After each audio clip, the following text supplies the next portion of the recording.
Welcome back to the SD online classes. In this video, we will talk about force on a current carrying conductor in a magnetic field, and we'll discuss about this activity shown in figure 4.14. We already know that we have seen that electric current flowing through a conductor produces a magnetic field. This magnetic field can exert a force on a magnet placed near to the conductor. Henri Marie Ampere, a French scientist, had suggested that the magnet can also exert an equal and opposite force on the current carrying conductor. Okay, and that force on a current carrying conductor in a magnetic field we are going to discuss now. Here, let us try to see this activity, how it is done. Okay, for this activity we need a small aluminum rod about 5 centimeter length. This aluminum is a good conductor of electricity, you know that. We suspend it here just like this diagram shown horizontally on a stand. Here we are connecting two wires at A and B. The A and B connected to the battery through a key switch, and it is made like this according to this diagram. Then we will place one horseshoe magnet. Horseshoe magnet, look at the shape. Horseshoe magnet, it has two poles. The aluminum poles will be in between the two poles. So the upper is south, the lower is north pole. Okay, this aluminum rod must be lying in between the horseshoe magnet. Now the north pole of the magnet vertically below the rod and south pole is above the rod. Okay, now the magnetic field is directed from north to south. You already know. Here the magnetic field is not from upward direction, not to the south. You can see here from below to the upward side. Now this is the direction. Look at here, north pole to the south pole, and in between the aluminum rod is kept, which will face the rod will face the magnetic field in its body. Now we switch on the magnet, switch on the circuit, the current will flow. Once the current will flow, what will happen? Aluminum rod, through the aluminum rod, you see plus, from the plus side the current will go in this direction. Look at the arrow going here from B to A and coming out like this. Okay, the important part is where it is going, B to A, B to A. Okay, in the aluminum rod you look at carefully, the end B to end A current is flowing. Okay, when you switch on the circuit. Right now, on closely observing this, we will see that the situation is here. The current carrying conductor placed in the magnetic field of the horseshoe magnet, we can observe that the rod will be displaced. Okay, this will be displaced means pushed. It will be pushed to the left side, right? The rod AB will be moved. The force is exerted on the rod. Why it is displaced? That means it is experiencing a force when it is placed in the external magnetic field produced by the horseshoe magnet.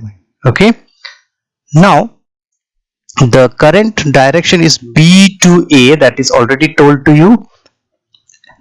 Let us try to see this direction and try to understand which is the mechanism. What is the mechanism of happening this? From B to A, when the current is flowing, the push or force experiences left side. Now we reverse the direction of the current and see what it happens. When you reverse it, the plus is made into minus, then the current can be made to flow from A to B. In that case you will see that the same rod AB will be pushed right side. If we make the minus as plus here and plus as minus, and the current will flow in the opposite way. Opposite way means in the rod it will go from A to B, not B to A. Okay, earlier this becomes negative and this becomes plus. So current flows like this, it will come from A to B, and if that happens, we'll call current is going from A to B, and there you will see that the rod will be pushed right side. That means force experienced is right side. So you learn one pattern. The current direction is deciding the direction of the force. Okay, that means the force experienced by the conductor AB aluminum rod AB is decided by the direction of the current. Either it goes from B to A or A to B. Okay, now some other things also we can see.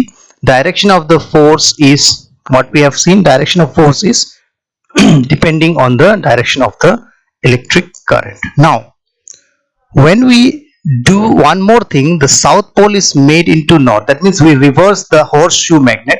Now what will happen? If we do that, the magnetic field will be reversed. Means upside to downside it will come, because it will come from north to south. You already know this.